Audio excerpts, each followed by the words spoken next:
and to comfort one another. It's a deeply human impulse to come together in times of tragedy, and we have seen so much support and care on this campus over the past few days. I want to thank our faculty, staff, and students for being here tonight. Thank you to members of our Board of Trustees, members of our Board of Governors, our UNC system colleagues, and elected officials who are also here with us tonight. And I want to thank the people across our state, our nation, and around the world for the support and well wishes that they've offered to our university and to all of us. We feel it, and we are moved by it. Dr. Yan, who's an associate professor in the Department of Applied Physical Sciences at the College of Arts and Sciences, and he's been a member of our faculty since 2019. He was a beloved teacher, a kind mentor, and a dear friend to so many on our campus. Dr. Yan was also a loving son. He was a father to 2 young children. His loss will be deeply felt by all those who knew him and loved him. And I want to thank his mother for being with us today alongside with his children and their mother. Dr. Yan left this world a better place for his brilliance, his commitment, and the lives that he affected. That's a life well lived, and a life ended far, far too soon.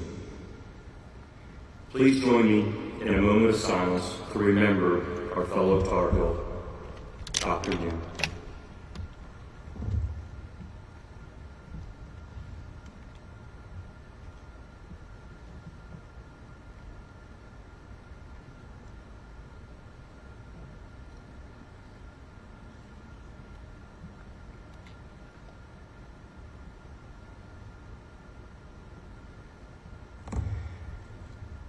So many of us experienced deep fear this week, worried for our own safety and for the safety of our friends and classmates.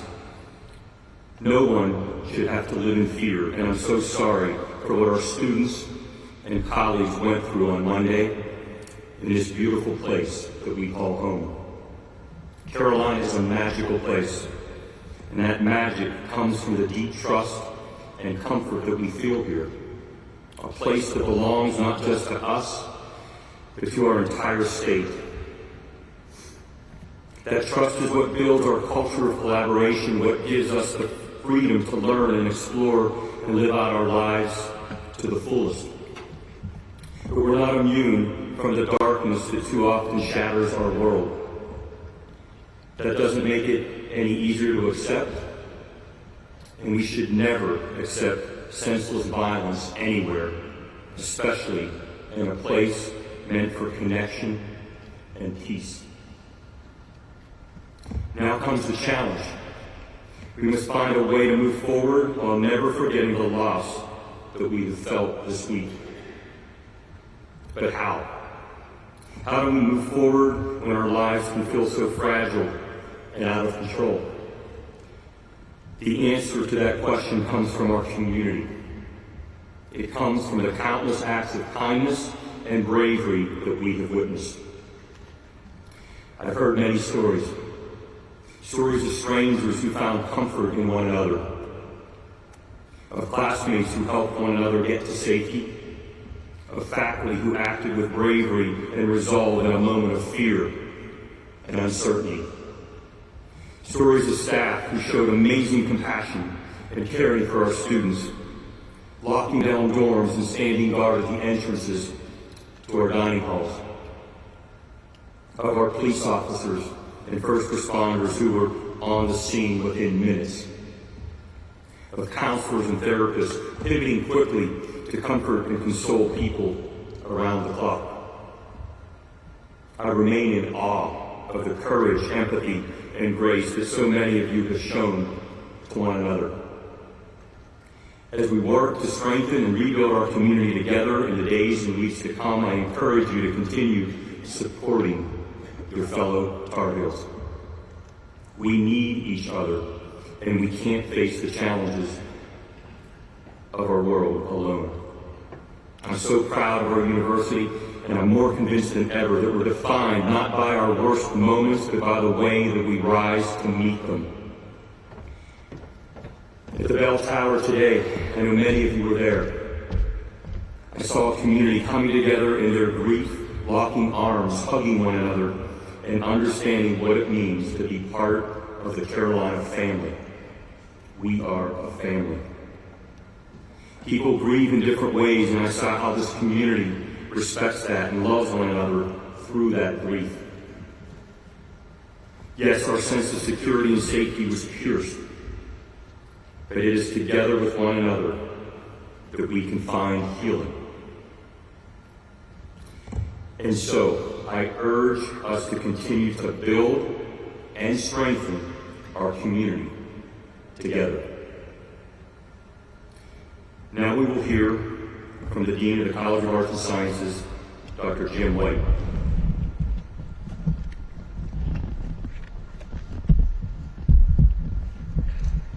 Thank you, Chancellor Beskowitz.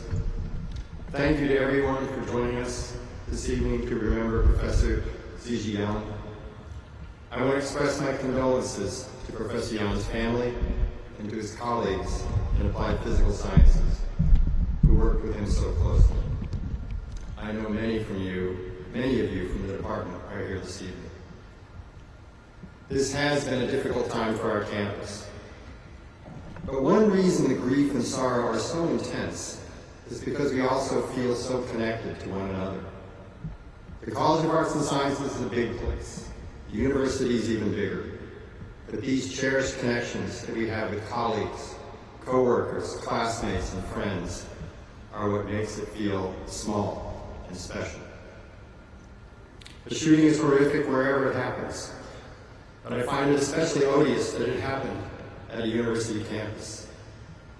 Universities are supposed to be places of teaching and learning, of research and discovery, of sharing, comparing, collaborating, and connecting. This was the life that Professor Yan lived. Universities are where we can gather to discuss ideas big and small, where we can share differing viewpoints to seek a common ground of respect and understanding. Violence is not an answer. And Monday's violent act has violated our sense of the university as a safe haven. How can we get that sense of security back? One thing that has comforted me tremendously in the past 48 hours, as it has Chancellor Beskowitz, has been the stories shared with me of the brave and selfless actions of our faculty, our staff, our students on Monday. I've heard stories of faculty and staff pulling students to safety inside buildings and inside rooms, of putting themselves in possible danger to protect others, of students, unfortunately versed in active shooting trainings, advising their peers who are not trained about what to do, of people going the extra mile to make sure their friends and colleagues were safe. And that was just on Monday.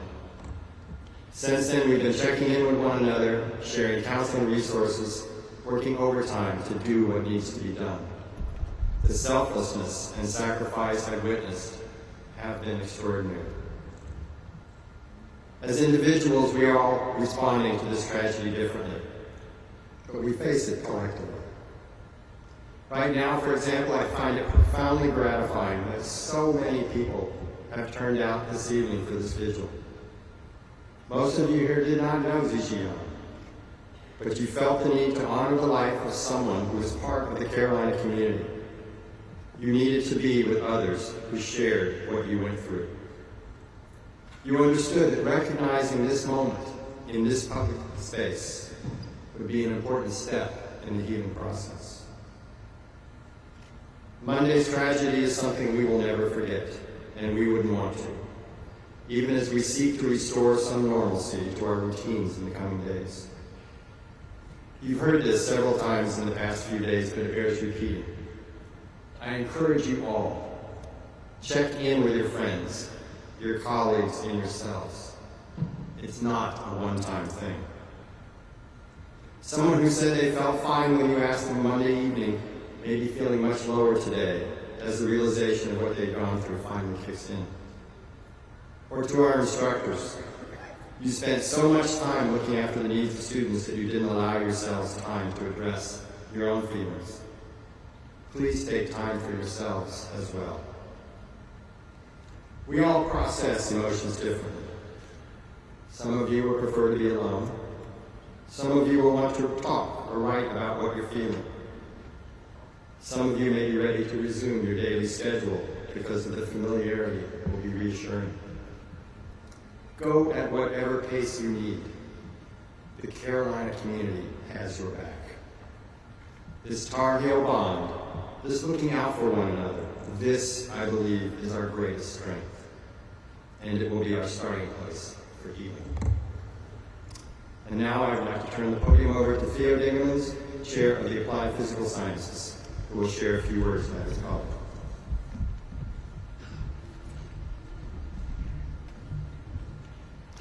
First of all, it's my condolences to the family, and heartwarming to see so many of you here, and help us grieve.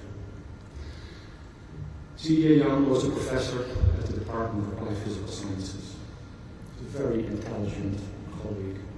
He was pushing the boundaries of nanoscience with his research program.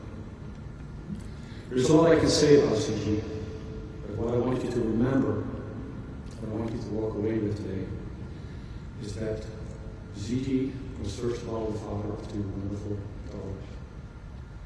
I also want you to remember that Zijie was a great colleague, a teacher, and a mentor. Zijie was one of the kindest persons that I've ever met. He was soft-spoken, he was a great listener, and actually had a wonderful sense of humor.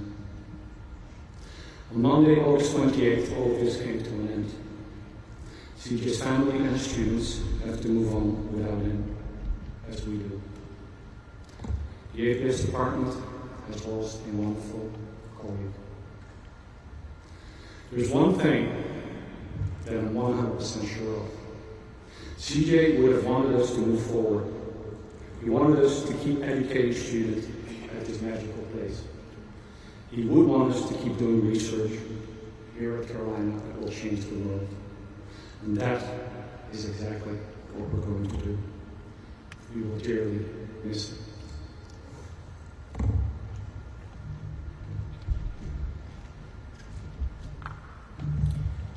Thank you, Dr. Dingemans. Now, two faculty from our music department, Professor Nicholas D. Eugenio and Professor Brent Wissick, will share a piece of music for us for a moment of reflection, and then we'll hear from Student Body President Chris Everett.